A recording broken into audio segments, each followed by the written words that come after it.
Here's a hearty, colorful bake that feels good to make and even better to eat.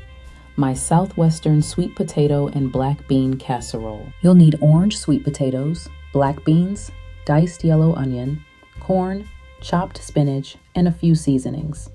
Chili powder, smoked paprika, and a touch of cumin. A little cheese or plant-based topping is optional, but it makes it extra cozy. Drizzle olive oil in your skillet and add yellow onion and corn just until they start to brown. Then add the black beans and spices. It smells amazing already. If your sweet potatoes are already roasted, this comes together even faster. Leftovers work great here. Just dice and layer. If easy comfort recipes like this keep you inspired, tap like so I know to bring more warm and colorful ideas your way. Add a layer of roasted sweet potatoes, then fresh spinach, then your bean mixture, and finish with a light sprinkle of cheese.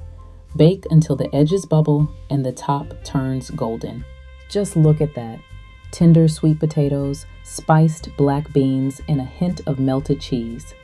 Hearty enough to stand on its own and simple enough for any day you want something warm and comforting. You'll find the full recipe in the pinned comment. See you next time.